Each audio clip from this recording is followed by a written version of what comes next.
Number 12 is in. Welcome, ladies and gentlemen, to Cover One, the podcast, the annoyed version. I'm Russell Brown, and alongside me, as always, Rhode Island's finest, Tom Brady's long-lost son, Brad Kelly. My man, how are we today? Well, like you said, we're pretty annoyed. Talking a little college hoops, and we're getting all frustrated that both our teams lost in the opening weekend. Not the best. Yeah. Not the best showing. No, it's really not, man. Providence, they lost Texas A&M. And, I mean, yes, folks, we'll get into the football stuff, the draft, everything like we normally do. But we want to talk college hoops because that's what we've been doing the last couple of weeks. And honestly, this will probably be the last of it because, I mean, let's be honest. There's nothing else to talk about. Our teams are done. We don't care about anybody else in the tournament. And our brackets are pretty much done anyways. And, I mean, dude, Providence, they lost to A&M in the opening round. Michigan State, they lost to Syracuse in the second round. It's so frustrating because Tom Izzo has had his most talented teams the last 3 years out of Michigan State, and it's the worst finishes he's ever had. I mean, it's absolutely ridiculous. It's so annoying because he does not adapt to the game. He can't beat a 3-2 zone. He can't beat anything, or a 2-3 zone, whatever it is. He can't beat it, and he doesn't change anything. He's just winding down the shot clock, throwing up bricks, brick after brick after brick. Michigan State missed their final 13 or 14 shots to close out the game against Syracuse on your home court, essentially, in Detroit. Yeah, and I do think this is his most talented team because if you look 3 years ago, he had guys like Tum Tum on the starting and Gavin Schilling starting, and now they're like their sixth and seventh man. Like you have final four players starting for you, and now they're like your bench squad, and you still can't hit one out of your last 14 shots. Just one wins the game. Yeah, and that's what I had to do out of 14. I don't know what the percentages are on hitting 1 out of 14 shots, but I feel like that's like a 99.5% chance that you miss 14 in a row.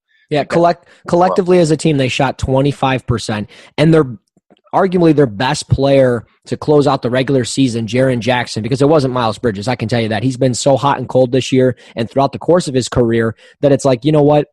Actually, Jaren Jackson's a better player. He's still growing into his body. He's like 19 years of age. I don't even think he's 19. I think he's still 18. He's got like a 6'11" wingspan. He's like 6'10" or something like that. And he can play the 3, the 4. He can play a center position. I mean, the guy's insane. He's going to be a top 5 pick in the draft. And he played 15 minutes against Syracuse. I mean, no offense. He wasn't playing great. But if you're going to go down and the ship is sinking, you got to play your best players.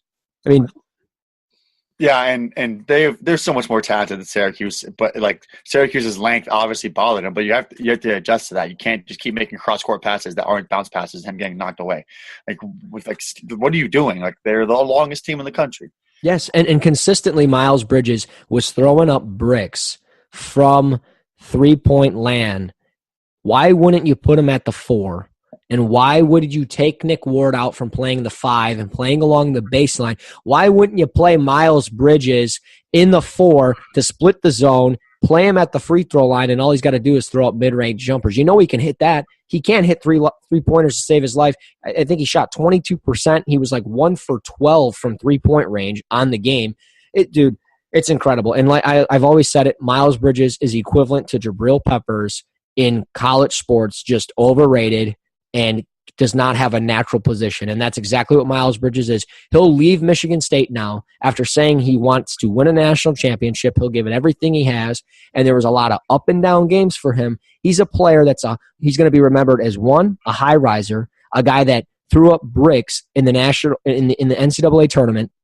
And first and lastly, he's going to be a player that's going to be remembered as he's got all the talent in the world, but not enough to get the job done. I mean, it's absolutely insane. I cannot even believe that Michigan State, with the NCAA tournament kicking back up tomorrow or tonight, whenever you listen to this podcast, when it starts back up, I can't believe Michigan State's not even going to be in this thing.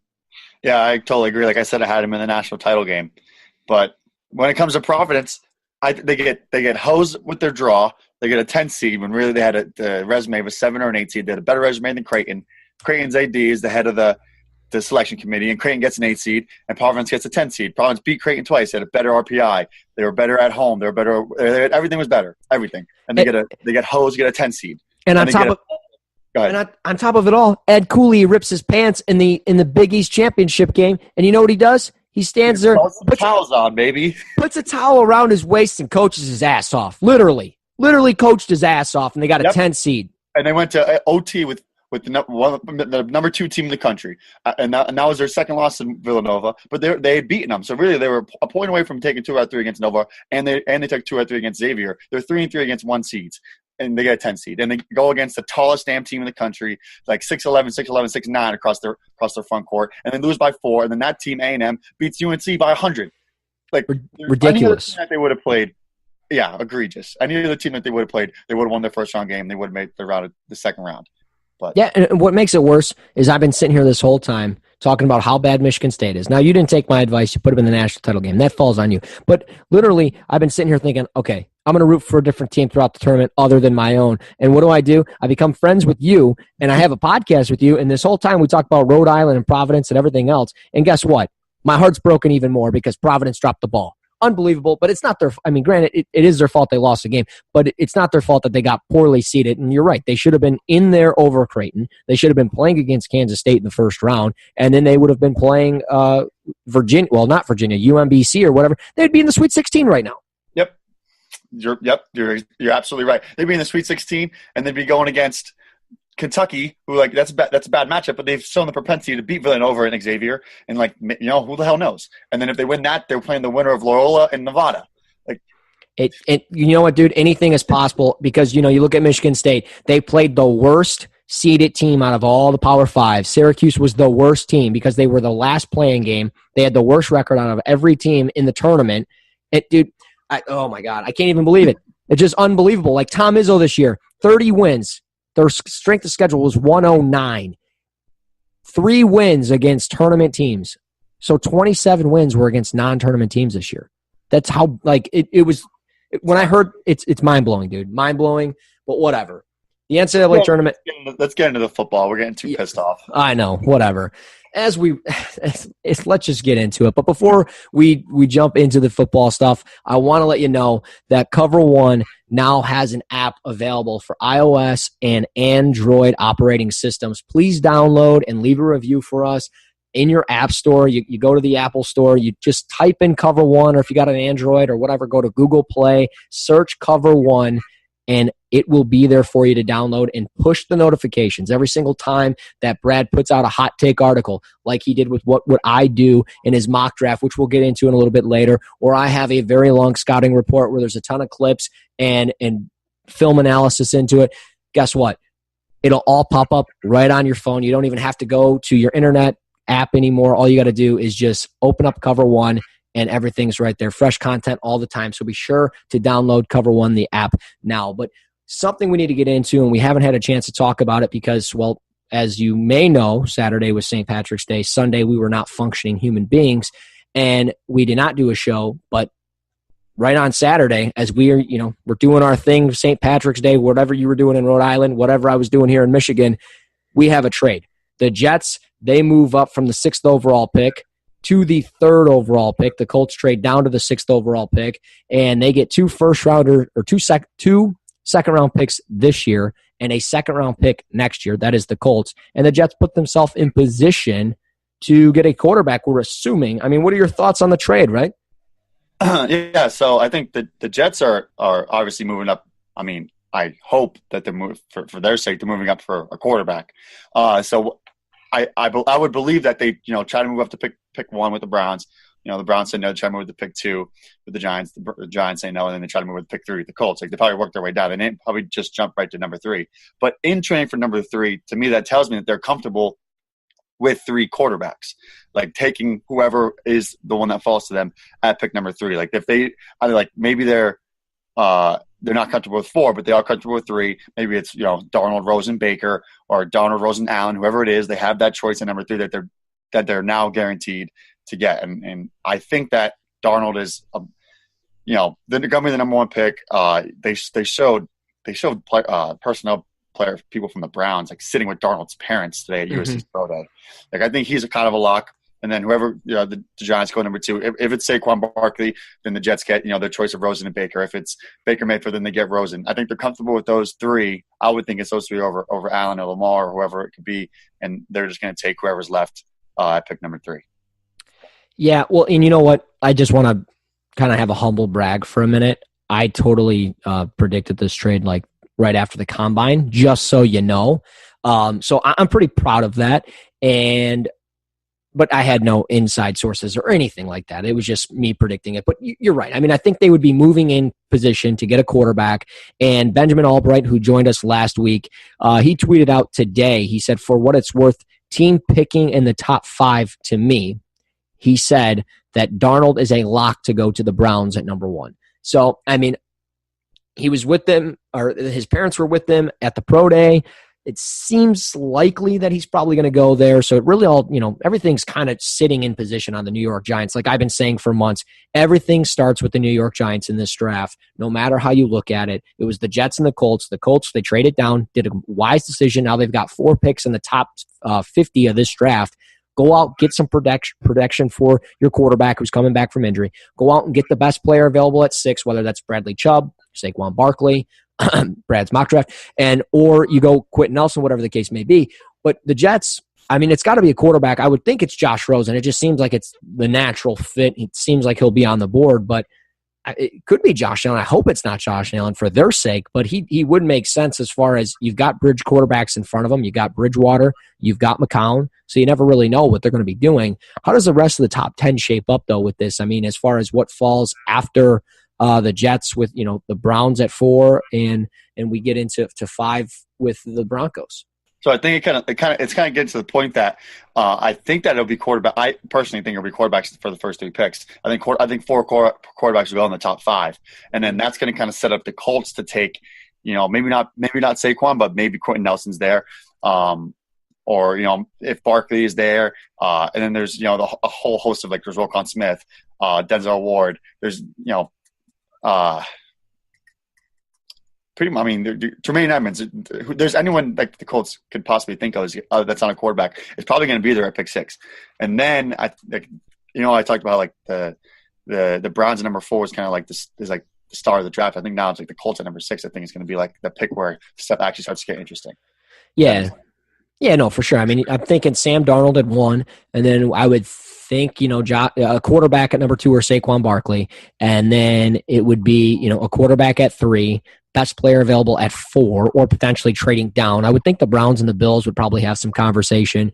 But, I mean, it really seems like the Bills are comfortable at sitting at 12 at this point, thinking that probably maybe Allen, maybe Mayfield, one of the quarterbacks may fall to them because like we talked about with our last edition of the draft options, we talked about the Cardinals. They really don't have the ammunition to move up in this draft from 15 to, let's say, 6 or 7 or 8 or even 9.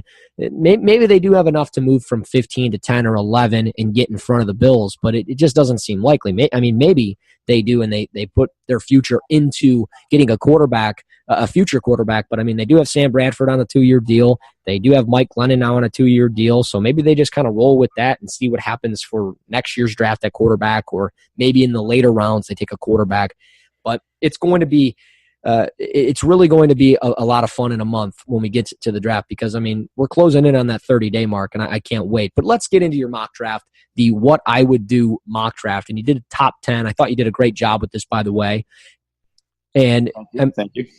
Yes, absolutely. And at number 1, I mean, you've got Cleveland going Sam Darnold. So let's get into it. I mean, is it just we know that's pretty much probably what it's going to be, or is that, I mean, why is he the guy? Well, yeah, I have Sam Darnold as my QB1. I have my number 4 overall player, but he is my number 1 ranked quarterback. Since the Browns reestablished themselves, and I think it was like 98, 99. They've only taken 1 quarterback in the top 20. Like they've passed on these quarterbacks time and time and again. And like that famous jersey that has like the quarterback's name, the crossed off, and then the next name or whatever is like so long for only like 19, 20 years that the new franchise has been in existence. But they've been failing to take the quarterbacks. So like they had the number 1 overall pick, they took QB. I don't think they've taken one in the top 20 cents, or maybe they've taken 1. So like they have to take their guy. They have to take their guy at number 1. Don't do it at number 4. Don't let teams take take their quarterbacks before you take your top choice at QB. And to me, that's Sam Darnold. I think Darnold, his ceiling is sky high. He's really great. Outside of the pocket, he's really great creating. I think he's accurate. I think he can throw dimes all around the field. Big kid, super young. So I think his potential is high. And by all accounts, he's a great kid. He's a hard worker, and I think that he will realize his potential. I think it'd be good for him to sit a year and grow. Whereas a guy like Rosen probably is a little bit more pro ready. Even Baker Mayfield probably more pro ready. But I think Darnold is the guy who 2, 3, 4 years from now that I would want as my QB.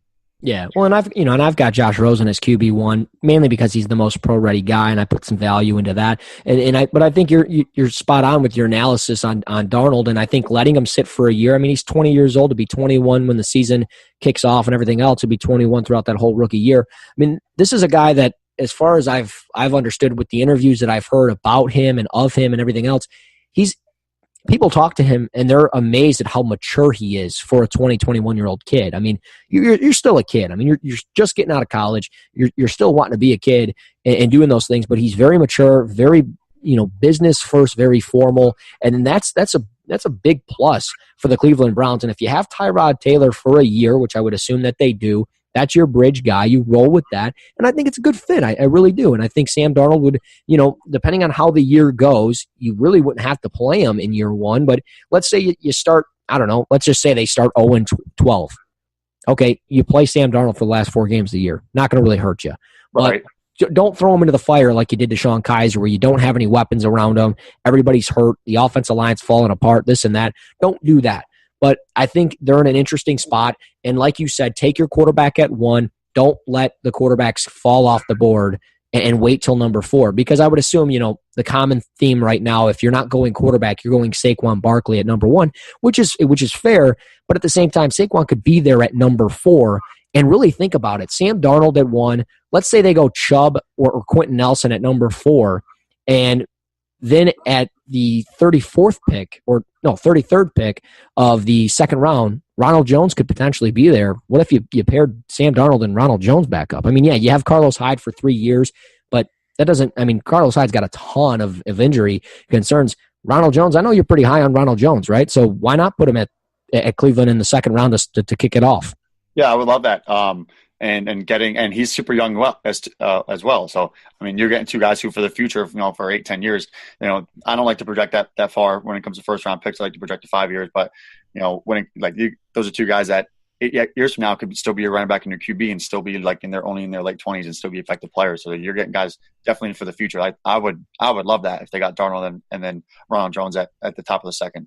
Yeah, I mean, your zone running schemes, RPOs, have at it. It was successful for them at USC. Would be successful for them, I think, at the NFL. But moving to number 2, the New York Giants, they're on the board. You've got Josh Rosen, QB2, number 5 on your board. This is the successor, right? This is the guy behind Eli Manning. They have to do it. I mean, we've talked about plenty of times. The last time they chose in the top 5 was when they took Eli. They're not going to find a successor to him. With his potential outside the top 5 by the time that Eli retires, between now and the time that Eli retires. So they have to go QB. I think Rosen is pro ready, but despite that, he can still sit for a year or 2, even if he is pro ready, learn behind Eli. And Eli is a guy who I think it plays a similar game to him. Rosen will be learning, the offense from Eli. He'll be able to take on, how to live in New York City, how to go about being a professional QB on a week-to-week basis. And then, a year or 2 from now, kind of like what it was for Phillip Rivers, at pick 4, he was out to pick 4 to the Chargers and then traded to the Chargers. He sat for 2.5 years behind Drew Brees, or 2 years. And then he took over at the end of the second year, and then he started from there. They got rid of Brees. So that could be a very similar situation. And he was, and Rivers, like I said, was pick 4, top 5 pick. That's the route that they have to go. Yeah, and to the people that say, he's if he's your most pro ready guy, like people say this to me. Well, Russ, if Rosen's your pro ready guy, why do you think in your description of drafting him to so and so team, whoever that may be, why do you have him sitting for a year? Why do you think that's a good idea if he's so pro ready? Well, I thought Deshaun Watson was pro ready last year, I thought he was the most pro-ready guy, and he sat behind Tom freaking Savage, okay? So if Josh Rosen's going to go to a team, let's say like the New York Giants or even the New York Jets where he sat behind McCown, Eli Manning, Teddy Bridgewater, take your pick at quarterback. If he sits behind somebody, it doesn't really matter because it's not like it's Deshaun Watson sitting behind Tom Savage, okay? It's going to happen. Pro-ready guys sit sometimes. In the quarterback position, you step into that room, you have to know everything offensively, everything there is defensively. You've got to know pre-snap reads, post-snap reads, when the snaps come, everything. You need to know everything you need to know to succeed. And if you're not ready, you're not going to succeed. Take Nathan Peterman for an example out of Buffalo. He was not ready to start on the road in L.A. against the Chargers, and that's why he threw 5 interceptions. DeShone Kizer, he wasn't ready to start in Cleveland. That's why he sucked this year and was the worst quarterback in the National Football League. So, right. Yeah, and part of that too is like Rosen's young too. He's a true junior. You're 21 years old. You're gonna be moving to New York City, and you're like the star QB of the Giants. Like that's not necessarily a recipe for success. Like some guys can handle that. I'm not saying that like he was suddenly get in trouble, but that takes some adjustment, and being able to sit and learn from a guy who literally went through that same exact thing when he was younger would be like the perfect scenario. Like the Giants roster, if the Giants roster was close to like a Super Bowl contending roster, then like maybe they go best player available. They go Quentin Nelson, or they go Saquon Barkley. A guy could help them, kind of get over the hump. But they're picking number 2 for a reason. I understand that their best player was out this past season, but they're picking number 2 for a reason because their roster is not close to being a contending roster, and that's why you have to take the successor now. Yeah. Well, and people also like to bring up the fact that hey, they could trade down too, and then maybe take a quarterback or take Nelson or Barkley or whoever. And yes, they very much could do that, but Gettleman doesn't trade back. Gettleman doesn't do those types of things, and I believe every single year that he was drafting with the Panthers, they never traded back. They never did one of those things. They have their guy. They're locked in on that guy, and they take that guy. And they've been working out with Rosen over the weekend. They had him in for workouts and things like that. So, you know what? I think it's a good fit. I like it. And I think the most what's the freaking word I'm looking for? The most common pro comparison for Josh Rosen, it's Eli Manning. So I think that's a good pick. But moving to one New York team to the other, the New York Jets are on the board now at 3. You've got Baker Mayfield, QB3, number 10 overall on your board. I like it. I think it's a great pick. He's number 3 or number 2 on my board as far as quarterbacks go. I like it. So why Baker? Well, when it comes to the Jets, they got Teddy Bridgewater. We don't exactly know what Teddy Bridgewater is, an unknown commodity. So the big thing with him is, if they take Baker Mayfield at number 3 and Bridgewater ends up being, the quarterback that he was when he was in Minnesota, then great. Now you have 2 QBs, and you could always trade Baker Mayfield down the line, and he's going to retain his trade value because he's not going to be hurting it by playing. So I think that that's fine if Teddy Bridgewater is okay. It's not. I don't think, but because he's unknown, I don't think that prevents him from taking a QB. They moved up to pick number 3 I believe to take a quarterback, not to take a running back. They need a guy for the future because Bridgewater is so unknown, and McCown is much older, and you probably get a year out of him. And then I think Baker Mayfield, like I said, quarterback number 3. I think they need to go quarterback. Another team that their roster is not close, so taking a quarterback in the top 5 is a good idea. Get that franchise QB, and go from there. Once again, if they were close, if Bridgewater was Teddy Bridgewater of 2014, and their roster was a little bit better, then they could go best player available. Take Saquon Barkley, take Minka Fitzpatrick or Bradley Chubb and try to get over the hump, but it's not there. So take the QB of the future. Take that franchise quarterback in the top 5. Yeah, get the natural leader. I mean, we saw it in Mobile. Baker Mayfield was like the first guy in the huddle, first guy congratulating. He was congratulating Josh Allen on making a touchdown and a throw and this and that. And those guys were on the same team while they were down there, but realistically, those guys were competing against each other to prove who the better quarterback was. And Mayfield, rightfully so, just proved natural leadership all the time. Yes, he's going to come across as cocky and arrogant. He's got a boulder on his freaking shoulder. We know that.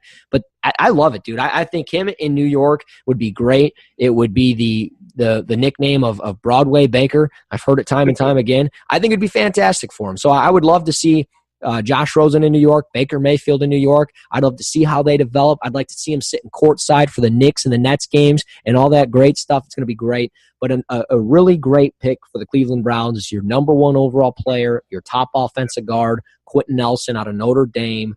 I love the pick, but with how that interior offensive line is, are you saying here Quentin Nelson's going to be moving to left tackle? I would hope not. So the main idea with that is, the free agency isn't over. They have a ton of cap space. And then the rest of the draft could always work out. So maybe they get a quality left tackle later on. Like maybe they get Mike McGlinchey. But I would want him to stay at left guard, and because I still think, Joel, if you don't get a left tackle, then yes, I think he could play left tackle, because we've talked about he has the size, he has the athleticism, he has the power. He's a complete offensive lineman, that he could play left tackle. But if you were able to get a left tackle, which I think that they should be targeting because they have taken Sam Darnold, that you need to protect him, you keep Quentin Nelson at left guard, and you put Joe Bitonio to right tackle. Bitonio has played right tackle, played it in college. Coming out, he was projected to be probably a right tackle, and then possibly a left tackle or left guard if right tackle didn't work out. So I still think that he's young enough that he could change positions. He has experience over there, and then you have from left to right. Say you have a left tackle from free agency or later on in the draft.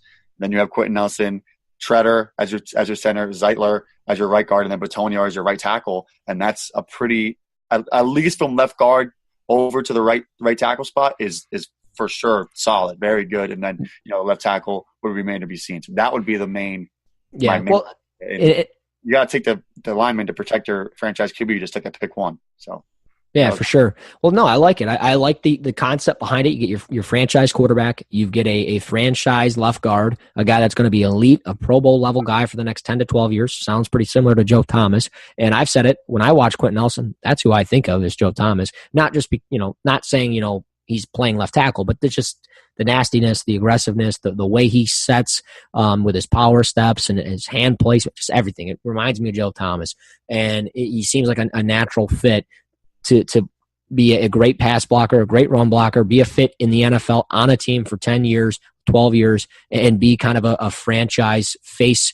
You don't really say it often, but offensive linemen don't really become faces of the franchise, but they hold the fort down for you. And I think that's what Quentin Nelson would do for a team like Cleveland, who, by losing Joe Thomas, they don't have somebody holding the fort down right now. Quentin Nelson could be that guy. So I like it. But while you were going through and talking about, the pick and everything else, I just remembered they did sign Chris Hubbard from the Pittsburgh Steelers, and they signed him to a pretty lucrative contract. I think it was like 5 years, $35 million or something like that. So maybe they're thinking he'll be their left tackle. And if that's the case, that offensive line's spot on with Hubbard, Quentin Nelson, Treader, Zeitler, and Bitonio. I like it. So number 5, though, is where the shocker comes in. And it's not much of a shocker because I like Lamar Jackson. He's my QB number 4 as well. But the Denver Broncos are taking Lamar Jackson at number 5, the 11th overall player on your board. I'm assuming the Broncos need some explanation here. So go ahead. You got the floor. Well, I mean, we know the Broncos need a quarterback. I mean, it's that simple. Paxton Lynch isn't the answer. Oswei's not the answer. Case Keenum is a bridge guy, year or two. And Chad Kelly is not the answer either, despite some people really wanting him to be the answer. So I think they got to go quarterback. I pick number 5. And in this scenario, the best quarterback available on the board is Lamar Jackson. I don't necessarily like reaching for need, but when it's a quarterback, I'm completely okay with reaching for need. So yes, he's my 11th overall player, and he's taking that pick number 5, but it's a quarterback. They need that franchise QB. I think once again, he could benefit a lot from sitting for a season behind Case Keenum and learning, because he is a little bit away. He has this playmaking potential. We've talked about the fact that we think he is a good thrower as well as being a great runner, but he could use a year to learn, get to NFL speed and to learn more about when to run, when to throw, when to use his mobility in the pocket, that type of thing. So I think that there's another pick that he's a year away. You have Keenum start, and then you have a Lamar Jackson a year later taking over as a QB. Right. I like it. I mean, I like it. I wouldn't be shocked if it happened because I have Lamar Jackson as my 4th-ranked quarterback. He's higher than Josh Allen. I put more value into Lamar Jackson than I do somebody like Josh Allen. But, I mean, realistically, do I see it happening? I don't, unfortunately, but I think you bring up good points. He's a playmaker guy as far as quarterback goes. He does a good job scanning the field. He's not run first anymore. And I was able to watch him with Eric, and he really showed me a lot of hey, look at what he's doing. Pay attention to this. Look at this. And we're looking at it, and I'm just like, man, he is a totally different player than the media makes him out to be. And I think playing behind Case Keenum for 2 years would be a great fit for him, and they get their franchise guy in the future. I think he'd be perfect for them as they kind of not really rebuild, but they're doing it on the fly. Adding Case Keenum allows you to do that, but you've got aging receivers in Sanders and Thomas, so you've got to find some replacements for them down the line. Adding a player like Lamar Jackson would definitely make future wide receivers that hit the market like, okay, I want to play with this guy. He's electric. He's going to be good, things like that. So I think adding a player like Jackson, there's a ton of upside to it. So at number 6, the team that just traded down, the Indianapolis Colts, you've got Saquon Barkley, running back number 1, number 2 on your board overall. I like the pick, man. I think it's a good pick. Go into detail. Right. So, excuse me. I think that the Colts focus first things first is like when they traded back with the Jets, I think they won the trade, quote unquote. You know, they got pick number 6, moved from 3 to 6, got pick 37 and pick 49 in this year's draft, and a future second rounder. So now they have 6, 37, 49, I think like 67 and 100 or 68 and 99 or something like that. So they have 5 picks in the top 100, which is great. You know, I like that a ton. And you add a second rounder next year. Maybe they can use that if they want to move around a little bit this year. So I think that's a very good start to the draft. I think their focus in this draft is if Andrew Luck is healthy, you need to protect Andrew Luck. Yes. But with that said, I don't think there's any viable linemen at this point to take at pick 6 because Quentin Nelson is gone. So I think you take the best player available, and that is Saquon Barkley, the offensive weapon, ultra talented, ultra athletic guy. And, his pass pro isn't great. It's not Ezekiel Elliott, but it is decent. It is pretty good. And he's a good, he's great. He's great as a receiver. So he's great as like the dump off short, can go open quickly, short area type thing. So I think that could help Luck. That could take some pressure off Luck because they can run the ball more often. And they have Marlon Mack still, who's a good complement would be a good complement to Barkley as more of a scat guy to Barkley's power. And I think that he'd be their most talented offensive player. T.Y. Hilton's a great receiver. I love T.Y. They got Ebron, who's pretty talented, and Jack Doyle's a good tight end, but Barkley was more talented than all of them today. So they would immediately inject talent into their offense for Luck. Yeah, no, I like it, dude. It's when I was sitting here thinking about it today, and I was driving home from work, driving to work, whatever, and I'm always thinking about the draft, and I'm thinking about it, and I'm like, okay, the Colts on the clock at 6, what would they do? And I'm like, okay, if these quarterbacks are gone, Saquon would be here. And I'm like, I wasn't even thinking about your mock draft, and I was like, oh, wait, Brad totally has that in his mock draft. And it's like, I think he's way too talented to pass up. And, just like you're not drafting a running back in round 1 article that you put out last week, I totally agree as far as you can definitely draft running backs in round 1, and I think Barkley, you have to take him if he's on the board, and he'd be a great kind of insurance policy behind Andrew Luck. Like, yeah, Barkley does some things that elite running backs wouldn't do with like the vision and not taking the yardage in front of him, trying to do too much, dancing around, doing those things. Sure, but the guy caught over 100 passes over the last 3 years. He needs to improve a little bit as picking up blitzes and things like that. But he's a talented running back, and I believe Ben Albright compared him to Felix Jones. Said that's who he thought of when he was watching him. Is that correct? Was it him? Yeah, he said that, yes. I mean, I'm not going to bash Ben. I love Ben, but come on, man. Felix Jones and Saquon Barkley are 2 totally different backs. They're not even comparable. And, I mean, I don't know. I was amazed to see that. Well, when Felix Jones was in college, his last year in college, he averaged 8.5 yards a carry. I'm not saying that they're like, Barkley I think is a far superior player, but as far as the play style goes, I'm okay with it as a comparison when it comes to that play style because Jones was like a home run type of threat. You could like toss out a big run at any time. But Barkley I think is a better athlete and is bigger. And so like I don't see them as a prospect being the same, but as the play style thing goes, he's like a Felix Jones on steroids, which I guess I kind of understand that. Yeah, no, I mean I understood why, like what he was meaning behind it, but it was like, dude, for real, Felix Jones, come on.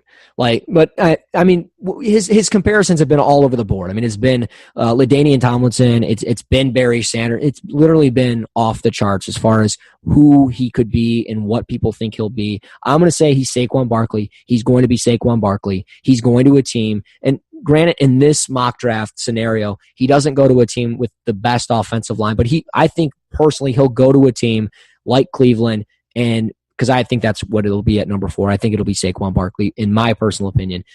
But in the NFL, he'll go to a team with a better offensive line than what they have at Penn State. And I think it's going to do him wonders. He'll be able to expand his vision a little bit and be able to kind of process what's happening in front of him, not dancing around too much. So I like the pick, though. It's a good pick. So number 7, Tampa Bay. Minkah Fitzpatrick, safety number 1, number 3 on your board. I love this pick. I think if he's on the board, even though Bradley Chubb's there, Harold Landry, Vita Vea, all these players, I think this would be the smartest pick for them to take. Yeah, so I've seen some Minkah Fitzpatrick slander on Twitter in the last 2 days. I'm not here for that. No, me neither. I have his number 3 overall. I think that he is the number 1 defensive back in the class. And I would say Derwin James is number 2, but I think Minkah, I think he's so good against the pass and is so versatile that he's what you need if you want to have a good pass defense. Now, when it comes to the Buccaneers, they had the worst ranked passing defense in the NFL last year. Part of that is lack of pass rush. Part of that is inconsistent corner play. Sometimes it was good, sometimes it was bad. Mm-hmm. But that should be the number 1 thing that they're looking to improve. So yes, pass rusher or defensive back. I think Minkah Fitzpatrick is better than any of the pass rushers in the draft as far as them as prospects. I think Fitzpatrick fits in a defense as the overhang player. I don't want to say nickel corner. I'll talk about this real quick. The term nickel corner is the worst term ever. Mm-hmm. Is gross. I get so mad when I see that. First of all, it's not called a nickel corner. It's called a nickelback. Second of all, it's such a different position than what it used to be that people use it as to discredit somebody where nowadays the overhang is could be your most important position, especially in college when you have these teams running base 4-2-5. Like you go to TCU and see Gary Patterson running a base 4-2-5. That overhang is the most important player because he is essentially a third linebacker and essentially the 5th defensive back. You have to have the most versatile guy there to be able to do everything on the field. So I think Fitzpatrick is that type of player, and I think the NFL is trending towards that type of defense. The sub packages, and the nickel package is the number 1 most played defense nowadays. That overhang position is very important. When you need a guy who can cover, you need a guy who can cover outside, inside, slot players, tight ends, big slots, bigger receivers on the outside, quicker receivers on the outside, running backs out of the backfield. So and be able to play the run and be able to blitz and be able to use in zone coverage. If you want to play him deep, you're going to play him in the flat. So I think Fitzpatrick can do all that, all around player, and I would put him in the overhang day 1, and I think he'd be a quality starter on the first day. Yeah, no, I love Minkah Fitzpatrick as a safety. I think even if you did play him, even if you played him in a cornerback position, I think he would still be great there too. But yes. He's a very talented player, and like you said, play him in the overhang, and there's a lot of sub-packages defenses now. Matt Patricia has gone out and said 90% of defenses don't have a base package anymore in defense. They play to the strengths and the weaknesses of the offense that they're playing against. And you look at the Detroit Lions right now, they're going through a total overhaul of some of their defensive players. Like they let Tierra Whitehead, who was maybe one of their most valuable players defensively outside of Darius Slay and Glover Quinn, he's been one of their most consistent players on a week-to-week basis. They let him go. And it wasn't because of too much money or anything like that. They had the cap space to re-sign him. They paid Kennard the money that they would have paid Tierra Whitehead because of versatility and what they're coveting as a pass rusher from a linebacker and things like that, and what certain players can do in the overhang. And adding a player like Minkah Fitzpatrick would be fantastic. I mean, look at Shaq Thompson when he got drafted out of Washington to Carolina. He was a box safety type of player. And I'm not saying Minkah Fitzpatrick is a box safety, but I'm saying he was a player that played in the overhang. You didn't really know where he was going to be. And I'm not saying Minkah and Shaq Thompson are the same guy by any means, so don't quote me on that and say, oh my God, I can't believe this guy. But no, realistically, I mean, he was a guy that he's been playing consistently in the league. Is he great? No. Is he bad? No. He's a good player. He plays every Sunday, and he fits that role in the overhang. And I think what you said is spot on. So, again, out of all the picks that you had, I think this one was my favorite one just because Tampa Bay desperately needs a player like him, especially at the safety position with how they have things going on. At number 8, Chicago Bears. This is a shocker to me. But I mean, not so much because I know who you have as number 1 at the defensive end position, but Harold Landry, edge 1, number 7 overall on your board. I'm with you there. He's number 7 or 8 on my board. I can't remember. Chicago Bears, Harold Landry. What's going on, man? Why not Bradley Chubb? So I prefer Harold Landry to Bradley Chubb. And I think for the Bears, I think it definitely prefer Harold Landry to Bradley Chubb. So their past season, they had Akeem Hicks. He had 8 sacks or 8.5 sacks, but no one on the team had more than 4.5. So like they need a guy who's going to come in and get sacks right away. And I think that Harold Landry is going to be better at as a pass rusher, like strict pass rusher, like just talking about that for now, than Bradley Chubb. I think he has more potential. He reminds me a lot of Vic Beasley. He has very similar measurables to Vic Beasley. And he's a guy who can, in year 1 or year 2, could bust out. And like year 2, I think Beasley like 15 sacks. Landry could do that. He could be a 15-sack guy in a given year. And it's because, his ability to bend, his first step is speed around the edge. I think he has multiple moves. I think he's a coachable kid.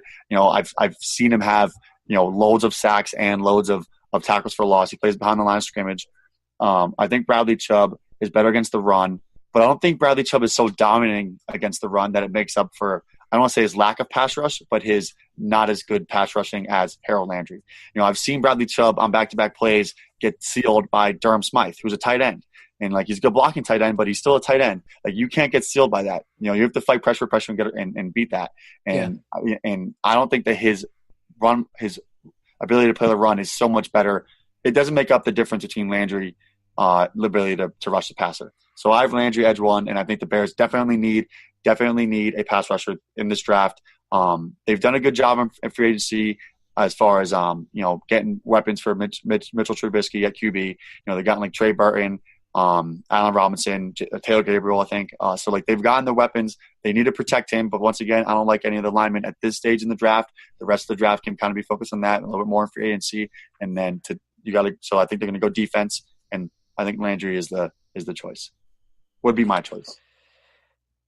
I'm with you on it. I mean, I get you. I think personally, man, Harold Landry, when I watched his stuff from 2016 before even 2017 happened, before he was playing injured and everything else, and the explosiveness is there. The bend is definitely there. I think being a double-digit sack guy is definitely there for him, but I think Bradley Chubb can be that player too. I think they both have a very good bend off the line of scrimmage and bending into the backfield and pursuing to the football and doing those things.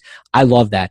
The power, though, behind Bradley Chubb, I think is just I think is what really separates him because, like, yes, he got blocked from Durham Smythe, and he did not fight pressure with pressure on specific plays. I know what you're talking about, but realistically, I think he can do it more consistently than Harold Landry. He's got a bigger frame. I think he's more solid in stopping the run, and I value that. And like you said, you think Landry can do it just as good, and I'm with you for it. I covet it more with Bradley Chubb. I saw it more consistently in 2016 and in 2017 than I did with Landry, and I get it. Landry played hurt. I still like Landry. He's still a top 10 player on my board. He's been that way the entire time, so I'm okay with it. I understand why you did it. And I knew you were going to do where Harold Landry was your first defensive end because we've talked about your hot take on the last – was it the last episode or the episode before? It was Harold – before, yeah. It was Landry as edge number 1, and that's fine. That's cool, man. I trust your evaluation on him, but I'm just being the different guy here. So San Francisco at number 9. Let's wrap this thing up. We got 9 and 10. San Francisco, Roquan Smith, linebacker 1, number 8 overall on the board. I love it. Can you imagine Reuben Foster and Roquan Smith together? I can see it now if Reuben Foster can keep his head on straight. Right, so that's part of the equation here is if you get that and you already have a ton of talent on the defensive line. That front, I'm going to say front 6 from now on instead of front 7 because that's what teams are playing, is dominating. Like that is scary. But at the same time, Reuben Foster has his off the field issues, and if he isn't available, then that they have Malcolm Smith, I think still. So like that linebacker depth is very questionable. I think they should plan on Reuben Foster not being there and kind of just seeing that as more of a plus at this point. Like, when he's able to get his everything, together, then he comes back to your team, but you shouldn't bank on him being there. And I think that opens up the door for needing Roquan Smith and even maybe needing him, even if you do think Foster's going to be there because you want to get a little bit younger at the position. And I think Roquan Smith, I think he's the best linebacker in the class. I'm a top 10 player for sure. He is, he's the prototypical modern day linebacker, safe prospect. High floor. He's the rare high floor, high ceiling type of player. Like he has the high potential while also being a safe prospect. Kind of a lot like Luke Kuechly was. I don't think he's quite going to be quite the player Kuechly is, but that's the type of prospect that Kuechly was. And, it fits a need. They had another team who's done a good job of getting weapons for their quarterback, and I really don't think they need them because their offensive coordinator is so good. So they should focus on drafting defense, and Roquan Smith fits that bill at pick 9. I love it, man. I really do. I thought about it. I think Roquan locking him in the top 10 is a certainty. And that's not a hot take or anything, but I really think he's going to be a top 10 pick. And I think San Francisco would be dumb to pass on him. And, they're taking best player available plenty of times. The only player that I could see San Francisco potentially taking a look at is because Joe Staley, their left tackle, is getting older. I would be totally cool with them taking Connor Williams or Mike McGlinchey at 9. I'd be okay with it. But realistically, Roquan Smith, if he's on the board, you have to take him. Absolutely. Yeah, and to that point, I think that's definitely an option because Staley's advanced age. But I also really like their offensive line and what they've done with it. Yeah, they got Weston Richburg. They already had Josh Garnett. They picked up Jonathan Cooper, and they already had Laken Tomlinson, who like all those guys I like. And then I think I'll pass on Tomlinson. Well, I still go back to that his interview at the draft, and I just love what he said. Yeah, but I know that you have poor memories, but their defensive line is stacked, just absolutely stacked. They have Arik Armstead, DeForest Buckner, Solomon Thomas. They still have Elmer Stumerville.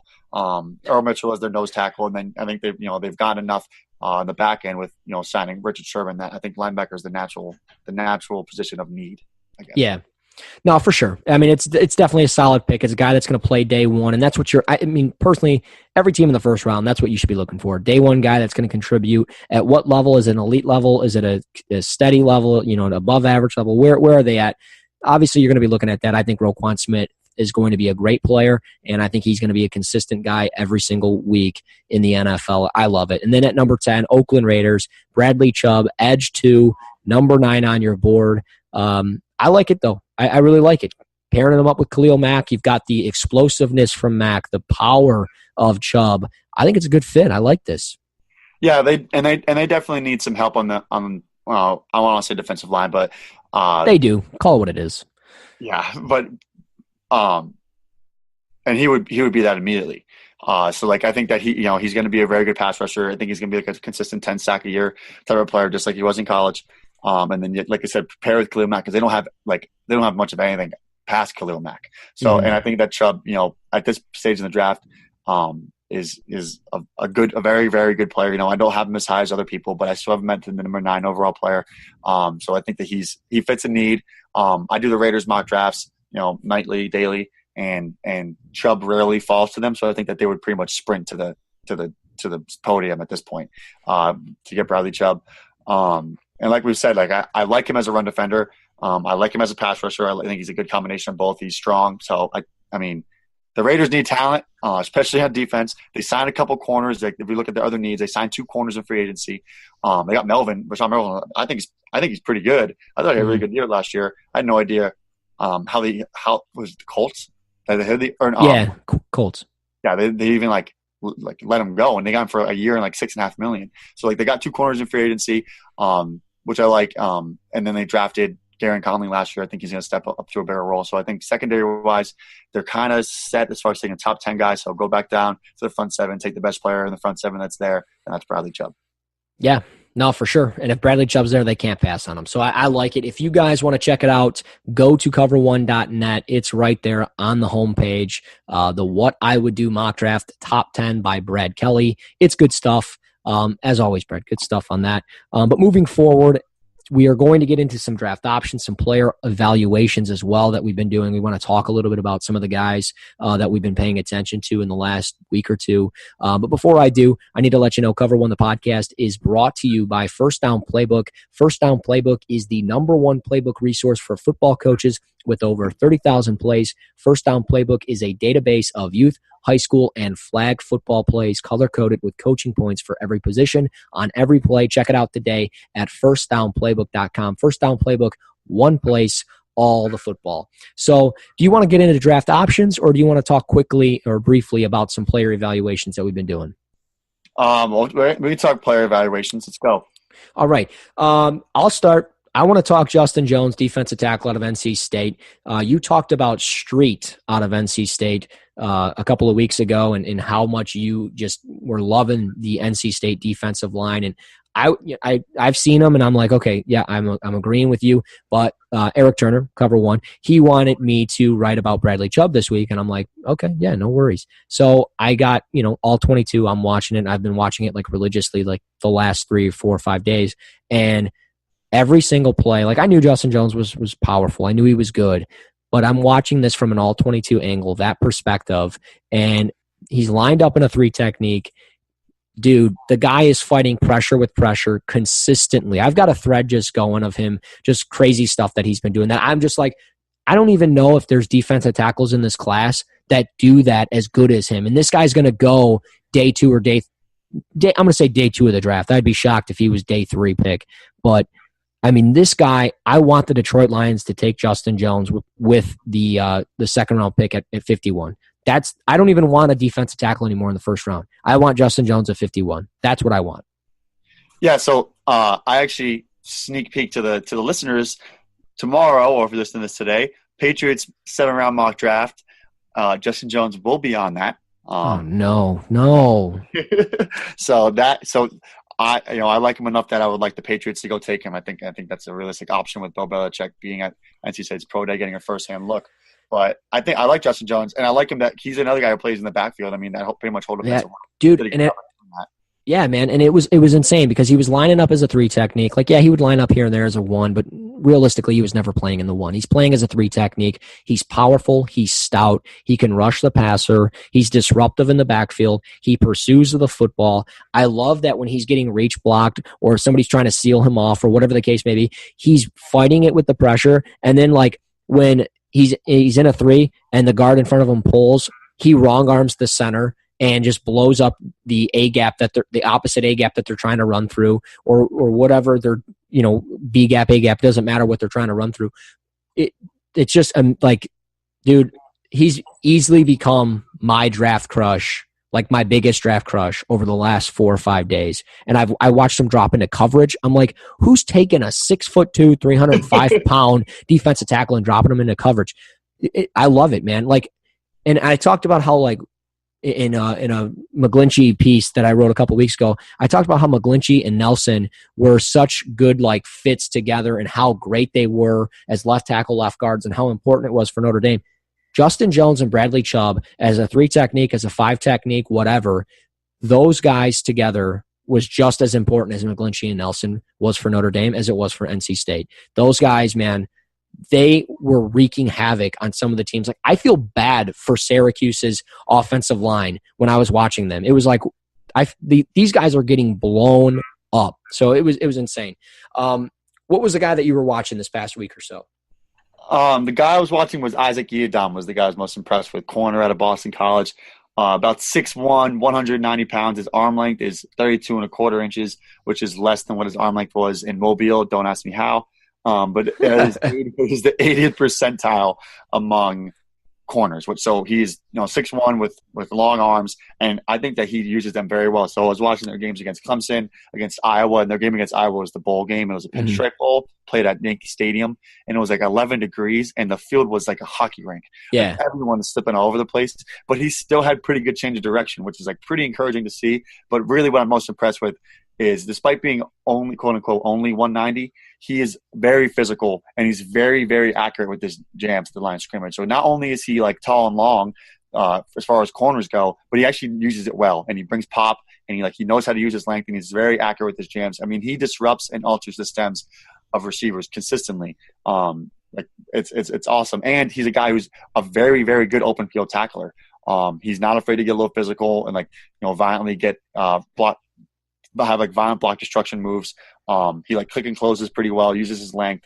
Good ball skills. He had a couple picks in the games I was watching, a couple knockouts. He stayed in phase on vertical routes, very, very, very focused on the receiver's hips. I think the main limitation with him is he's an above average athlete. I always go back to that relative athletic score from at MathBomb, who puts those out. And he got a 5.6 out of 10. So he's above average athlete, but he's not a superior athlete. He's not Isaiah Oliver. You know what I mean?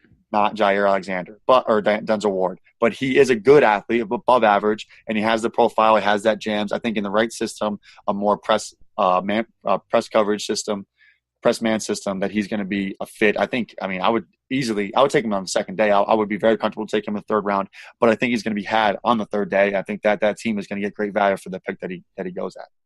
That was gonna be my next question. What round do you kind of see where he falls? With me, I think Justin Jones is probably going to be a late 2 or a early day 3 pick. He might even go sooner than that, judging by what it sounds like right now. But yeah, where do you thought, probably a third round pick, but realistically, probably a day 3 pick early on? Yeah, I think he's like a 4th or 5th rounder, and he played well in Mobile. I think he's able to locate very quickly, and he's, like I said, he's able to stay in phase. But what I really like about him is when he does get out of phase vertically, is he gets back into phase and instantly snaps his head around, locates, and knocks the ball away at the catch point. And he did that. He really, really locked up Michael Gallup in Mobile. He locked up Justin Watson, who just had a great pro day from University of Pennsylvania. And that wasn't even always being, the stickiest of man coverage. He does a good job of staying in phase, but every corner is going to get beat occasionally, but he does a good job of recovering and tracking and locating and knocking away when he does get out of phase. So I really like Yiadom's overall game. I think that, and I like the way he was able to play some zone coverage. I think that he could be a little bit more aware, and I think he could be a little bit more aware when he's getting picked on like rub routes. He got really washed on a few of those. But I think overall, he's a guy who probably will go in the 4th, 5th, or 6th round, but I think is more of a third rounder. Yeah, that's what I thought when I didn't watch as much as you did. When I was watching him, I thought as far as flipping his hips, I thought there was times like it was delayed, and I thought maybe he was guessing, but he recovered very well, and you couldn't even tell. I had to rewatch certain plays 5 or 6 times, and I'm like, he's not even turning up field fast enough, but he's recovering so well you can't even tell. So I thought he was pretty solid on tape. I only watched 2 games on him though, so I'm excited to see where he falls. Do you think he goes to the Patriots? I'm just going to guess he's in the mock draft for the Patriots tomorrow. He's not in the mock draft. Dang it! No, yeah, I got a little inside scoop about who the Patriots are interested in as far as the corners go. It's a West Coast kid. Look at you with your sources. Is his name Isaiah Oliver? It's not. Oh man. Unfortunately. That could be an option, but I have them going left tackle in the first round, and then getting back to the edge rusher in the corner in the second. So. All right, enough of the spoilers. Let's move to draft options. We left off at number 18. If you guys want to hear your team, if we've already talked about them through the top 17 of the draft, we've gone through the top 17 picks. If you want to go back and listen to them, be sure to do so. We have it in the descriptions as far as what teams we're discussing on a week-to-week basis. But we're starting with the Seattle Seahawks at 18. Whatever's left of the 12th man at this point, it seems like everybody is leaving. Luke Wilson, their tight end, is now a Detroit Lion. Jimmy Graham has gone to the Green Bay Packers. I mean, I'm feeling bad for Russell Wilson, and it's a good thing he didn't sign longer than a four-year extension when he signed there. So, I mean, he could potentially be on the way out down the line here. I don't think so, but you never know. What do they do, though, at 18? I mean, they need everything. It's to the point where we're pretty much talking about that they need a lot. They have Bobby Wagner is a definite. KJ Wright is a definite. Cam Chancellor. I like that they have Shaquille Griffin. Right. As a corner that they drafted last year. They're probably going to need to take – but they got rid of Richard Sherman and they got rid of Jeremy Lane. So they probably need another corner. Earl Thomas is there for one more year, but they're trying to move him. So really they could use a free safety too. So they have at least a need at corner, at least a need at free safety. They have Michael Bennett's gone, so they have a need at edge rusher. They have a need, we don't know about Malik McDowell's his situation. So they need to have a need at defensive tackle. Their entire offensive line's a joke. They don't have the running back. Maybe hopefully they get back to like Thomas Rawls being that guy. Eddie Lacy's still a little bit overweight. CJ Prosise is kind of here and there. The tight ends is like Ed Dixon. They have 2 good receivers in Baldwin and Tyler Lockett, and pretty much no one else. The whole offensive line, other than was Jokel good at guard? Kind of. Maybe Dwayne Brown has a year left at being above average left tackle. But I mean, they have needs all over the place. Yeah, well, they just re-signed. They just signed DJ Fluker, who, I mean, come on, he's on like his third team in 3 years. So I mean, that's obviously a big red flag right there. But I mean, they've got a lot of picks, but they don't have them where they need to have them. They have them at 18, 116, which is the fourth round, if I remember correctly, 132, 137, 147, 159, 200, and 222. So like, number 18, you've got to get a day one guy that's going to be good. Vita Vea could be a potential fit there if he's on the board out of Washington. That'd be kind of a home run for them. I mean, they're obviously going to have fans no matter what, but like he'd be an ideal fit, just not changing the environment, still playing in Washington, doing that. So I think that would be a good fit for them as far as defensive tackle goes, but I think Vea would be gone. Maybe they look at Mo Hurst. Maybe they look at Taven Bryan. I would think they would have to go secondary. I think cornerback would probably be the direction they go. Joshua Jackson out of Iowa would be an ideal fit for them. If Denzel Ward's there with his athletic ability, absolutely. And, you know, he's a little bit smaller, so maybe playing outside will be tough for him, but he could play nickel corner. You know, he's got the athletic ability. I had to throw it in there. I'm sorry, dude. No, I mean, I think he could play inside, outside for sure. I would definitely play him outside if I'm taking him round one. But yeah, I think Joshua Jackson, Denzel Ward, cornerback would probably be the way I go for Seattle. Yeah, so as far as their picks go, they just made like a few like trades, like the back couple rounds. They have 18, 120. They have 4 in the 5th round and then 2 in the 7th. So like that 5th round is going to be like kind of their key, and like hopefully they get some like depth guys or guys who can kind of contribute right away. But as far as their top picks go, like I prefer Isaiah. I mean, you know, I've said I have Isaiah Oliver as cornerback 1, and he would be a great fit for their system, in my opinion, because he is so good at his, you know, he's very good at recovering when he gets beat off the line. But he's such a good athlete. He's so long, and he's great for the press man system and like the bump and run type of coverage that they play. Yeah. So I think that he would be an ideal fit. If a guy like Derwin James is still there, you know, they're kind of going to probably have needs at safety. Like that would be pretty good for them too, but I think he's going to be gone by then. Like they're a team that's kind of wide open because they have so many needs. I would love for them to take a offensive lineman, protect Russell Wilson, because he just runs for his life pretty much on every play.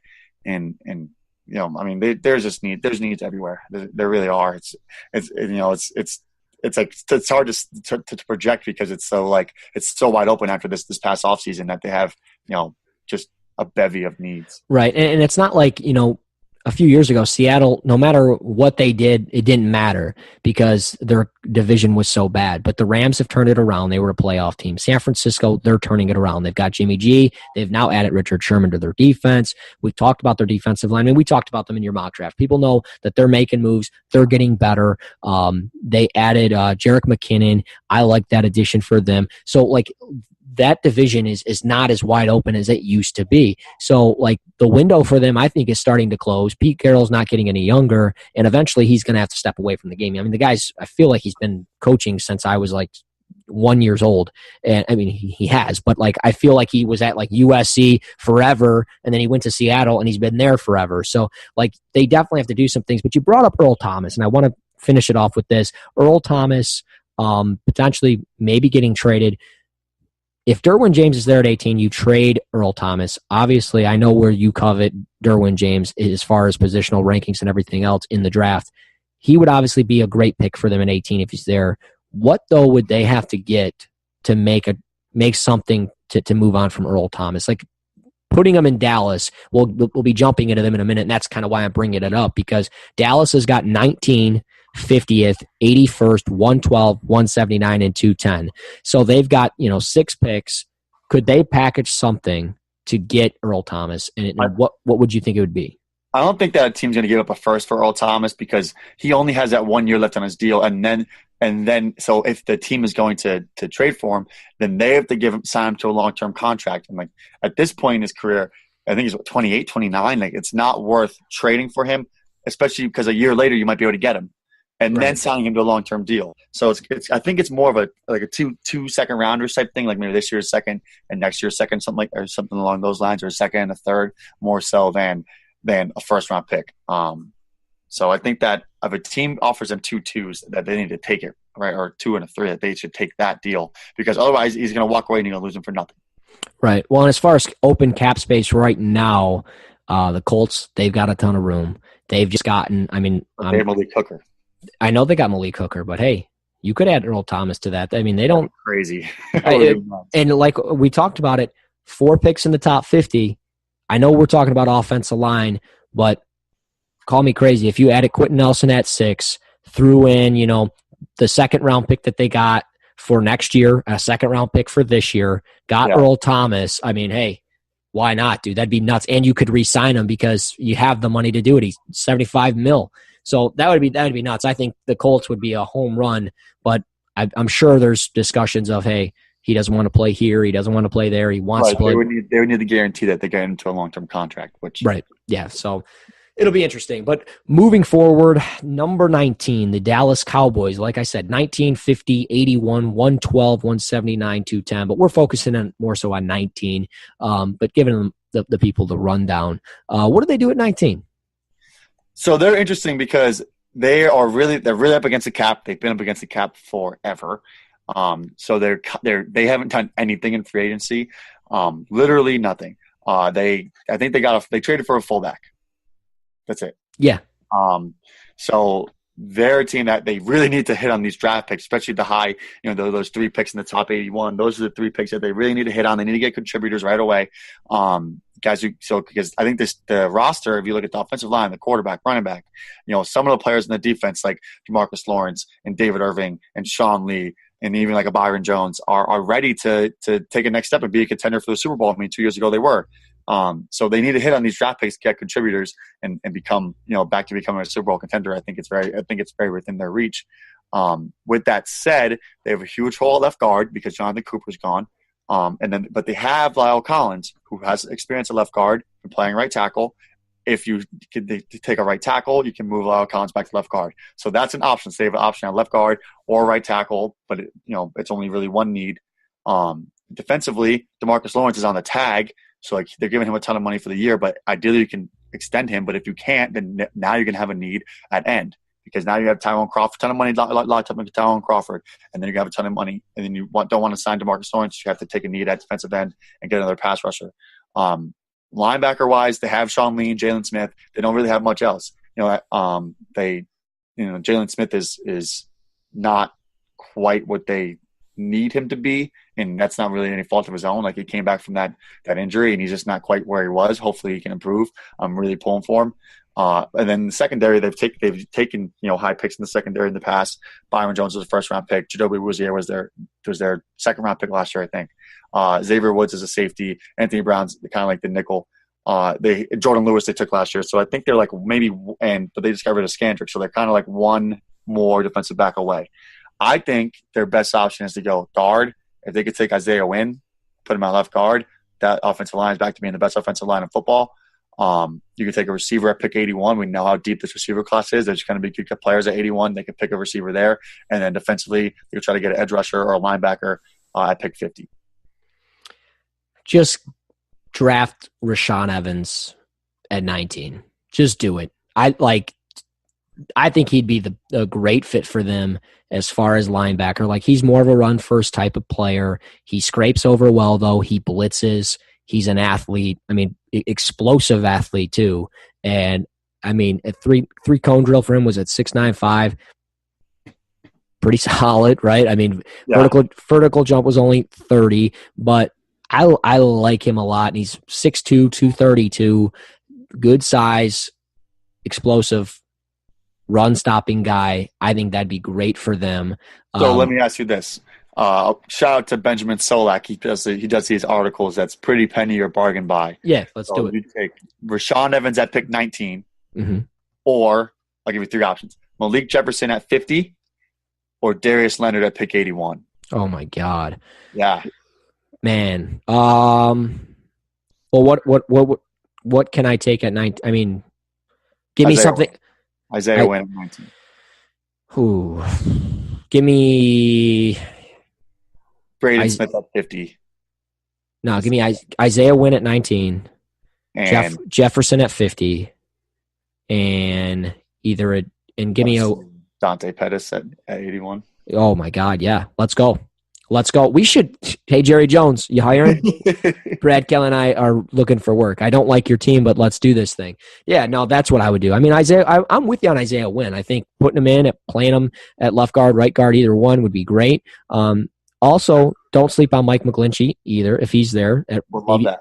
Yeah. Putting him at right tackle, put Collins back inside. I think that'd be great too. Yeah. So, I mean, they could do anything as well like Seattle. So, I don't know. I mean, it's going to be, man. Now you got me thinking bargain buys here. That's tough. But I don't know. I think Rashaan Evans is a realistic fit for them in 19. So definitely, yeah. I'm a huge fan of Rashaan Evans for sure. And I still have him ranked ahead of Van Der Esch. Ranked ahead of Jefferson. I think he's linebacker 3 for me. So I'm a huge fan of Evans. I would love that fit too. Yeah, no, he's LB 3 on my board as well, and I like him. And the reason why I would say take him now, because you don't know what's going to happen at 50 or 81 or wherever. You don't know what's going to happen. So, I get it, right, why we played bargain buy. So sometimes you just got to take your guy, and if that's your guy, you got to take him. So, I don't know. It'll be interesting. I will say, though, when I pulled up his mock draftable comparisons, the top guy was Jordan Dyson out of Colorado, who, if you are a Lions fan, and you say the word Jordan Dyson, you're going to be like, oh my God, please no. So it's that, and it's working out perfect. Segues are working great today. So let's move to the Detroit Lions at pick number 20. My team, I don't know what they're doing. Pick 20, pick 51, pick 82, 113, 144, and 211. I mean, defensive tackle, maybe they just signed Sly Williams. Sounds like they're going to sign the guy from the Patriots, the Ricky Juan, Jean Francois, whatever. Francois, yeah. Yeah. And then they've added a corner, the what's his name, Sheed out of Seattle. They signed him on a Sheed, yeah. Yep, and then I'm trying to think off the top of my head. I didn't write down because I thought I could remember it. Luke Wilson,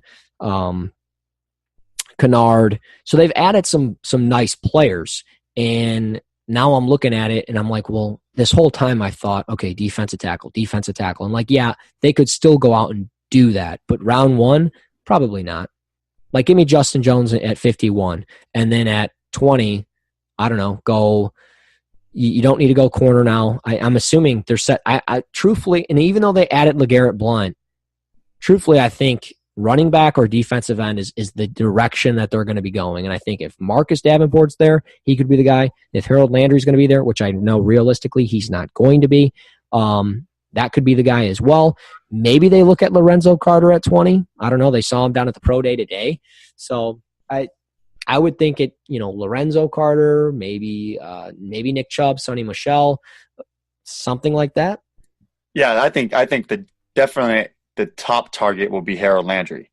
But like we said with the Packers, if he gets past the Packers took the wrong guy. Like, that's who they should be looking at. So it's kind of like he's probably the top target, and then the drop off, I think, between as far as the order of how the edges are going to go in the draft, I think it's going to be Chubb first, and then Landry, and then Davenport. I think the drop off between Landry and Davenport is significant, which stinks for the team that needs the edge, the third team that needs the edge, the edge rusher. You know what I mean?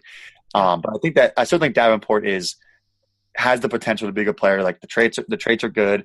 We've talked about that. Good, not great traits, but definitely there. And then, looking past him, if they could go defensive tackle, I think the defensive tackle class is very good. But like you said, there are other ones like Justin Jones later on. But if they do go DT, I mean, like guys like Vita Vea, Taven Bryan, Deron Payne, like they're all. I think the interior defensive lineman class is like 5 or 6, 7 deep. That's like all pretty strong players. Yeah. But what that means is, like you said, like they could wait, they could take one in the second round and get a player who I think is pretty good. So. Yeah. I would be disappointed if they went Deron Payne at 20. I'll be honest. I'm going to call it what it is. Like, the whole tone in my voice just totally changed. I would be disappointed if it was Payne, because Justin Jones and Deron Payne, they're not very similar, but I think you're going to get the same results out of them. So give me Jones at 51 and give me a better player at 20. Like, that's just how I view it. And I don't know. Yeah, I'm a fan of Deron Payne. I think he's like so athletic. Yeah. That's killing his thing. He's like he's too athletic to fail. But as far as the Lions roster goes, I think it's pretty good, like top to bottom. They have a ton of pieces. They have the quarterback. They've had the quarterback for a while. I like their head coach. I think they've made they've added reasonable veterans. No huge big signings, but guys who can play. Like I still think LeGarrette Blount has a little bit of juice, and then they have other guys to complement him. Like Abdullah and Riddick. So I don't know. I think that they're not looking too badly. They're like 2 or 3 players away from being that contending team. Yeah. Well, I don't know, man. The NFC North is going to be up for grabs. The Bears are turning things around. The Packers, they still have Aaron Rodgers. As long as they have Aaron Rodgers, the heartbeat is still there. So it doesn't matter. And even when Aaron Rodgers is gone, that heart's always going to be beaten in Green Bay because they live, breathe, eat football. And then you have Minnesota. They added Kirk Cousins, who, yes, didn't win anything, hasn't won anything, but still. Kirk Cousins is an upgraded Case Keenum. They still got the same defense. They're going to have a strong draft because they've always drafted well with Mike Zimmer. So with the Lions, I mean, I just want a strong draft where they take, I'm assuming they're going to take athletic, versatile players. I want them to go defense heavy. I wouldn't mind seeing Nick Chubb or Sonny Michel or even Darius Geis at 20. I don't think Geis will be there. And again, I don't know if I would really feel comfortable with a running back at 20, but I could live with it. But after adding LeGarrette Blount, it really depends on what they do with Theo Riddick or Amir Abdullah. I'm assuming if I had to pick, trade Amir Abdullah. Send him to Oakland. Send him to LA. Send him somewhere. Get him out of here. Get a 5th-round pick for him. I mean, you let Eric Ebron just walk out the door and you couldn't even get a 7th-round pick for it. So, you got it. If you're going to let guys go, which I'm fine with letting Eric Ebron go, you totally messed that pick up anyways. Like they've messed a crazy ton of picks. Now, I'm getting heated up now because I'm thinking of previous drafts with the Lions, so we're going to have to start moving forward. But, I don't know, man. I want them to go defensive heavy, even if that means they draft a corner in not round 1, but at 82 or 130. They definitely need to keep adding to the depth of this. And maybe they're looking at a linebacker as well. But, I mean, they've got Jalen Reeves-Maybin. They've got the Christian Jones kid. They've got the Kennard. And they've got Jared Davis. So they've got 4 really good linebackers. I doubt they spend a pick on a linebacker between 20 and 51, but they did work out with Darius Leonard out of South Carolina State. So maybe he's the guy at 82. And if that's the case, give me Justin Jones at 51, 82 Leonard, and whatever you want at 20, and let's roll. And hopefully Matt Patricia will get off the Food Network and we can go ahead and do and totally do a run for the Super Bowl. I don't know. I'm praying to God it happens, but who knows?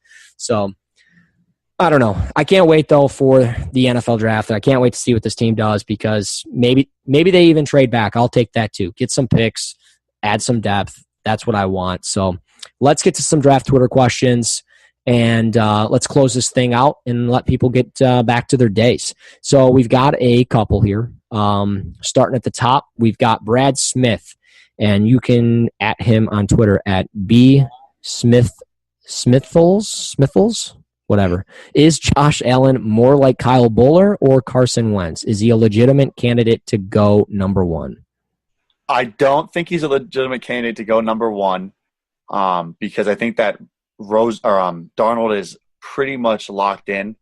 And I also don't think that Allen was ever a legitimate candidate. I think he's more of a top 5 candidate, maybe goes in the top 5, but not number 1 just because Darnold and Rosen. As far as his comparison goes, I would say he's closer to Kyle Bowler than Carson Wentz. He's probably somewhere in the middle because Bowler kind of stunk. And I think Allen, at least his potential was higher than that.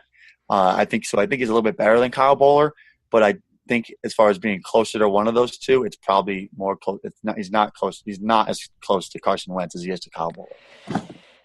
Brad, and I'm not talking to Brad Kelly. I'm talking to Brad Smith. Get a dumpster, fill it up with trash, and light it on fire. And that's what Josh Allen is, okay? He's a dumpster fire. He's terrible. Realistically, though, when you watch Josh Allen, when you look at the traits and everything else, it's Blake Bortles. That's what it's going to be. I think that at best case scenario, Blake Bortles winning games, and that's, best case scenario is Blake Bortles this past year where he's winning games. But realistically, so inaccurate with the football. And Blake Bortles was better coming out of college than Josh Allen is. But from a size comparison and even arm not so much arm strength because Josh Allen's arm strength is ridiculous, but just the sporadicness and everything else. People only compare him to Carson Wentz because of who his coach was. So, like, and Kyle Bowler, sure, whatever. He's a dumpster fire, okay? And at best case, he's Blake Bortles. That's all he's ever going to be. At best case scenario, he's Blake Bortles. So, moving on to Mike Camarado at Big Mike Bills fan. This isn't really so much a question, but I'm going to answer it anyways. I'm pretty concerned with the Bills wide receiver situation, obviously with the news of Zay Jones yesterday jumping off of balconies and stuff. It feels like they're planning to go into the season with 2 wide receivers, LOL, and if they're planning on moving up to 2, there's not many picks left to address it. So I'm assuming you're asking kind of what do we do? Well, I mean, let's see what happens in the draft. Maybe they're sitting at 12 and they're going to take Calvin Ridley. Maybe they sit at 12 and they take Roquan Smith if he's there. It'll be interesting to see what they do as far as trading up and what they have to give up. But if they were to go in and look at a receiver, who would they maybe look at in the later rounds? Maybe they look at Deontay Burnett out of USC. I think he'd be a pretty good fit for them. Yeah, I'm a big fan of Deontay Burnett. He's a guy who I would be comfortable taking like the 3rd round. But I guess he's more of a day 3 prospect guy, like Kiki Kuti at Texas Tech. I mean, there's the receiver group is so deep. It's more about going to be getting guys who fit the system, who are high character, high quality guys, because those are the guys who are going to succeed. But it's like the talent is there, and now it's finding the guys who are going to fit your locker room. Yeah. Yeah, and I mean, Zay Jones, obviously a lot of stuff is going to have to check out here, and hopefully it does, and hopefully it's nothing severe, but I wouldn't be surprised if there was a suspension in the works. I wouldn't be surprised if this turns south. I'm hoping it doesn't, but I mean, sometimes when this starts happening to guys, it normally tends to other things. So take a look at Titus Young, for an example. When he came out of Boise State, there's a reason why he went to Boise State. He was a troubled kid off the field coming out of high school, and the Lions took him in round 2, and he's sitting in jail right now. So, I mean, granted, he's mentally unstable. There's those things. And Zay Jones, the video that I saw, he looked mentally unstable. Granted, he was probably on something regarding a drug, or maybe he was drunk out of his mind. But, I mean, granted, these things normally turn south for guys faster than they do turning it around. So, yeah, like on the Zay Jones thing, it's such an unfortunate, like, yes, there's a cringe-worthy like video. Like, you just hope, like, as a person, that he's like, okay, that he's all right. Like he apparently he was like trying to jump off the balcony. He had to be restrained by his brother, and like, that's just a scary scenario that, like, you hope that he's going to be okay going, like, as a human before. I mean, like, even before the field, like, beyond that, like, you have to think that he's get his mind right, and then think about football later on. Yeah, no, for sure. I mean, football comes second at this point. Get your mental stability right. So, like, it's, again, unfortunate stuff. Hopefully he gets it together. There's going to be options for them at the receiver class. I like you've said, there's not so many high-end receivers in this class. Like, you like Dante Pettis a lot, and he could very much be available in the mid-rounds for the Buffalo Bills. He'd be a really good fit for them too. So they're going to have options. Hopefully they don't have to give up the King's ransom to get up to number 2 if that's their plan. Maybe they're trying to get up to number 4, and hopefully they don't have to give up the King's ransom to get there either. So I would wait and see. I wouldn't necessarily say number 2's the lock for them to go up. Maybe number 4 is where they go. So we'll see. And then finally, JT Olson at Icewater Olson. We know the guy. What day 3 edge rushers are most likely to turn into quality NFL pass rushers? I'll take one of them. I'm sure we're going to say one of the same guys. I'll say Jalen Holmes out of Ohio State. I really liked him as far as what I saw in the Senior Bowl. I liked that he was competing. I thought he was pretty explosive off the ball at times. And I liked that he not so much, like, he doesn't have elite bend off the edge and things like that, but he did a really good job fighting pressure with pressure, and he's long. I mean, the guy's 6'5", 283, 82-inch wingspan, so and 34-inch arms. So he's going to be able to create separation. And he ran a 4.8 240, but I really liked what I saw from him on tape. I was more impressed with him than I was with Tyquan Lewis, I'll be honest. And he had 25 reps in the bench. So he's strong. He's going to fight pressure with pressure. He's going to be probably a 6-sack guy, 7-sack guy in the NFL at best, but he's going to get you some tackles for loss. He's going to start off as a rotational piece, but then he's going to get into his own, and I think he's going to be pretty solid. Yeah. So first things first, go follow JT. I mean, he's awesome. He writes for Breaking Football, and he just got another gig with NFL Draft Geek. He's great. So at Icewater Olsen, definitely give him a follow. As far as the day 3 rusher that I like, I'm a Kamoko Ture guy out of Rutgers. Oh yeah. Yeah. Long frame. He's about 6'5". His wingspan is over 80 inches, so he's above average length, and he's fast. He ran a 4.6 40. 4.65 and good for 87th percentile against the edge rushers. And he's a guy who came in as a rookie or as a freshman and had 7.5 sacks. Right away, 18 years old, and his production tapered off from there. He had to deal with some injuries. But as far as being a guy who has like multiple moves and is very savvy with his hand usage, I really like that out of him. And I think that his best football is ahead of him, especially if he's able to stay healthy. And he's a guy I definitely think he's a day 3 player, but I think you're going to get good production as long as his health is right. Yeah. Well, and I've got also, I think he'll be a day 3 player, but he graded out for me as a late day 2 guy, and that's Dorrance Armstrong out of Kansas, the edge rusher. He played out of position, okay? This past year, he was lining up in a 3-4 as a 5 technique. Not really natural for him. He seems better lining up as a stand-up edge rusher and doing those types of things. He can drop into coverage, but if you want more in-depth on him, check it out at cover1.net. I've got a scouting report on him. I really like him. I think we'll see his name probably in round 4 of the draft, and I think he's a good fit to be a viable starter down the line. Other than that, that's all we got as far as draft Twitter questions go. I think. All right, we got to go. Who's your final 4 picks? Now that we're at the Sweet 16, you get a second chance. Reset the bracket. Let's hear the final 4. Well, my bracket, 3 out of my 4 teams are still left standing because I didn't pick Michigan State like somebody. Sorry, I have to throw my shots in because you didn't listen to me. Your team. It is my team, and I told you not to pick them, and you would still be standing strong. I picked Villanova to win it all against Kentucky. That's still going to stand. I have Kentucky in there right now. North Carolina's not in it. So I'm going to say Kentucky, Gonzaga, Villanova, and Duke. What about you? So I had Kentucky and Villanova in the Final Four and Kentucky in the championship. So I have them still going to the Final Four. I think A&M will make the run out of the West bracket, the West region, just because they've looked so good and they're so long, just such a mismatch problem. And that freshman point guard he's lightning in a bottle. He's quick. He's very, very poised, and then he complements those big guys so well, and they block everything.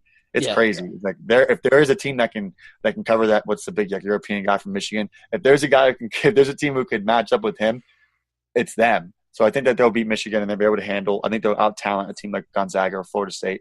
So then the Midwest region, I think it'll be Duke. It just feels like a Duke year. It's shaping up to be that way. It's shaping up to be a Kentucky Duke boring national championship game that everyone hates both teams. So I would say Nova, Kentucky, Duke, Texas A&M. Yeah, it all starts tomorrow again, so we'll see. Sweet 16 tomorrow. Go Loyola, right? Yeah, man, for sure. Absolutely. Baby. Maybe they pull it off. Who knows? That would be awesome. That would be crazy. I'm just loving it because of the old lady, like the 89-year-old grandma. Yeah. But yeah, so while you're checking out the Final Four and the Sweet 16 and all that good stuff with March Madness, make sure you're staying up to date with cover1.net. Scouting reports are coming. Mock drafts are coming. Hot takes are coming. In-depth analysis of certain plays from the college level, the NFL. And if you want it all right away and you don't have to go on your computer, put it on your mobile device. Go to your app store in your iOS device. Go to the Google Play app. Do whatever you need to do. Download Cover One. Brad, you got anything else to close this thing out? I do not. Go Loyola. Go Loyola. Yeah. All right, that's all we got. This is Cover One, the podcast. We will be back on Sunday. We will talk football then with you guys. Until then, be sure to follow Brad on Twitter at BradKelly17. You can find me at Russ NFL Draft. Until next time, this is Cover One, the podcast.